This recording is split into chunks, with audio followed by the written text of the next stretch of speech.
Halo,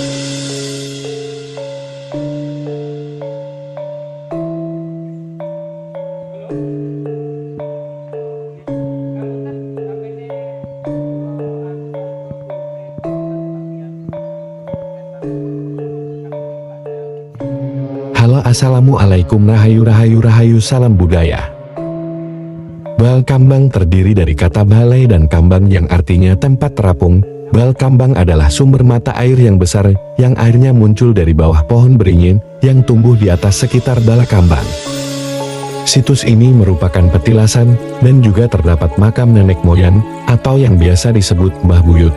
Warga desa Gitik memiliki kebiasaan melakukan selamatan sebelum melakukan hajatan besar seperti pernikahan. Situs Bal Kambang ini berlokasi di Dusun Kerajaan Desa Gitik, Kecamatan Rogo Jampe, sekitar 50 meter ke arah barat dari Balai Desa Gitik. Situs ini terletak satu kompleks dengan pemakaman umum di belakang Masjid Dusun Kerajaan Desa Gitik.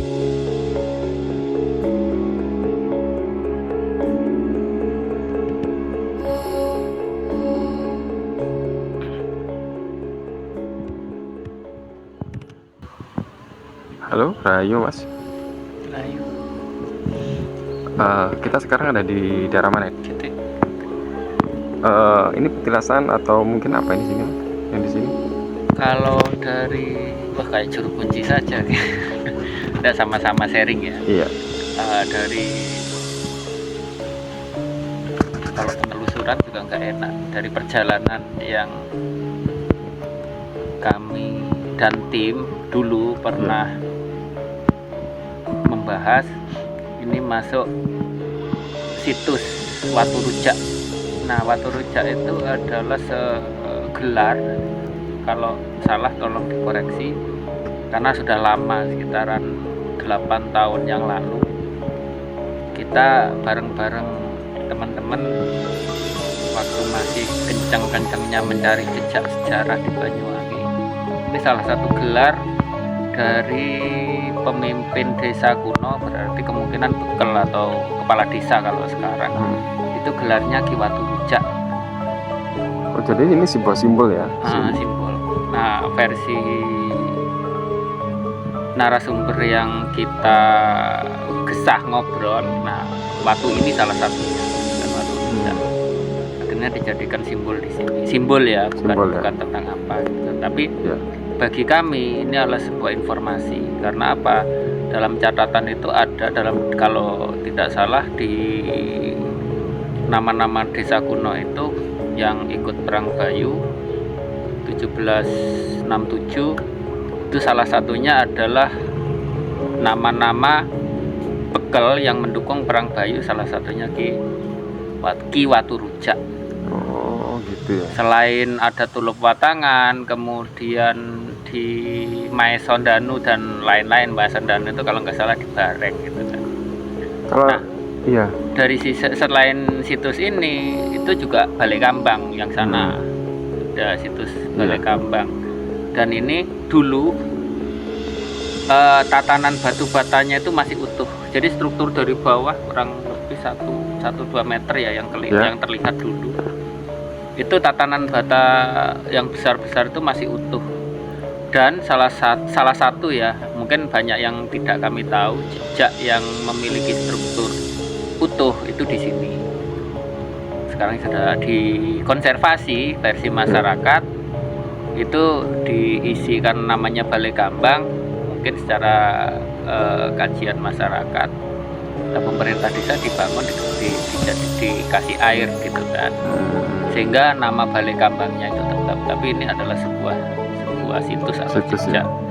Bukan, kita berusaha meminimalisir hal yang sifatnya mistis gitu kan, untuk menjelaskan sehingga apa nilai yang bisa kita ambil itu adalah sisi historisnya. Karena sampai saat ini kita mengajukan pahlawan itu belum asisi. Mulai dari sekian puluh tahun yang lalu mengajukan nama pahlawan, Agung Weles, Rempek, dan Sayu Wiwit lah sebagai keterwakilan simbol kerajaan Blambangan, itu ternyata belum diasisi sampai sekarang. Maka sebagai generasi kami berusaha mencari jejak itu, mengkaji mungkin secara historis dan sebagainya dengan segala keterbatasan kami. Setidaknya ada sebuah bahan yang bisa kami narasikan bagi generasi muda secara nilai yang terlepas dari, bukan dari sisi mistisnya, tapi tanpa mengurangi rasa hormat kami kepada jejak leluhur pendahulu kami. Tapi ini adalah bagian sebuah transformasi ke generasi muda supaya lebih paham sejarahnya. Karena banyak ternyata dari setelah saya secara personal bertestimoni tentang sejarah, banyak hal yang nilai-nilai yang harus kita rawat dan kita ruat itu dalam konteks kan kita merawat gitu kan, menetralisir, merawat nilai-nilai apa, terutama nilai karakter dan kepribadian. Siap. Kurang panjang mas? Enggak. Di sini kan kita lihat ya masih banyak kayak batu bata kuno ya yang Ya, tersimpan salah di sini. satunya yang lihat di balik kambangnya itu kan. Dan juga di sana mas, di sebelah utara sendiri itu kan ada kayak Batu-batu besar itu ya. apa namanya itu, kayak ompak ya, kayak ompak. Itu mungkin apa bisa dijelaskan mas tentang masalah ompaknya ini? Kalau itu kurang lebihnya kurang begitu jelas karena informasi ya, Iya. belum yang namanya berita atau data gitu kan. Iya. Masih belum jelas, tapi kalau infonya itu bukan asli sini, Ya, tapi ngambil dari daerah selatan. Mungkin kalau kita ngambil era yang seera itu kurang lebihnya, meskipun mungkin lebih muda dari Watu Gong yang ada di Wonosobo gitu kan. Cuman itu kalau kita ngelihat dari sisi nilai jejak peradabannya itu sangat relevan. iya. Artinya kalau ngelihat struktur batunya itu justru lebih tua. Nah, di sini yang masih menjadi sebuah apa ya, kayak pertanyaan bagi kami, perenungan terutama.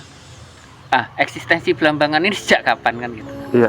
Atau mungkin justru dulu sebelum Blambangan ada nama-nama atau istilah yang lebih lama, cuma tertutup dengan periode sejarah yang tercatat sampai saat ini. Kita kan juga sama-sama tidak tahu. Ini bukan terkait klaim eksistensi Blambangan itu benar atau salah gitu kan, tapi setidaknya melalui jejak peradaban yang ada gitu kan, ada sebuah pembelajaran bagi kita, bagi kami dan kita semua generasi muda terutama, bahwasannya sejak dahulu itu leluhur kita itu sudah mengenal pengetahuan yang tinggi di zamannya. Salah satunya ada keris gitu kan, yang secara logika berarti pengetahuan tentang metalurgi itu sudah ada.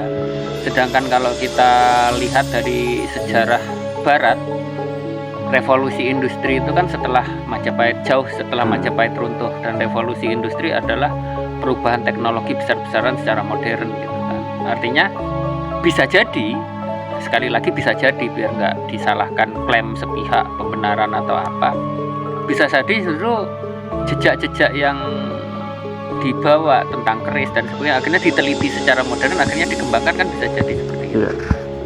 Karena kalau kita melihat di revolusi industri di Eropa itu ada penemuan besar-besaran secara ilmiah yang sampai sekarang akhirnya menjadi sebuah temuan paten dan sebagainya. Bisa jadi gitu kan.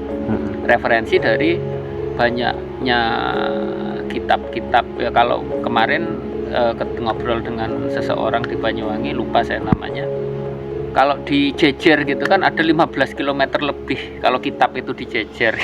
Itu masih kitabnya gitu kan, lontar ini dan sebagainya. Kalau dijejer itu 15 km, dari itu dari Nusantara. Itu dari berbagai kan ya, Pokoknya dari Nusantara ya, gitu kan. Yang artinya apa? Referensi yang sebanyak itu sejauh 15 kilo itu kan rangkuman gitu kan. Rangkuman dari sebuah pengetahuan yang ditulis oleh leluhur kita. Dan kita jarang sekali memvalidasi cerita ataupun historis gitu. Kita hanya sepotong-sepotong yang akhirnya menjadikan perdebatan tiada akhir gitu kan. Karena apa? Akses ke sana, infonya ada, cuma kadang-kala keterbatasan kita lah yang membuat kita kadang sampai terputus sejarah itu. Karena 15 km itu menjadi sebuah kasus sastraan pengetahuan yang luar biasa. Siap. Mas, bisa kita lihat, cek langsung di beberapa yang kita lihat di sini kan masih kuno semua ya, ada beberapa. Oke, ya, makasih. Asal-usul silsilah keturunan, kejadian, dan peristiwa yang terjadi di masa lalu, dan pengetahuan uraian tentang peristiwa dan kejadian yang sudah terjadi di masa lampau. Semoga dengan ini kita sebagai pewaris sejarah dan budaya akan tetap bisa mempertahankan adiluhung dari para leluhur kita. Assalamualaikum warahmatullahi wabarakatuh. Salam rahayu, rahayu, rahayu, salam budaya.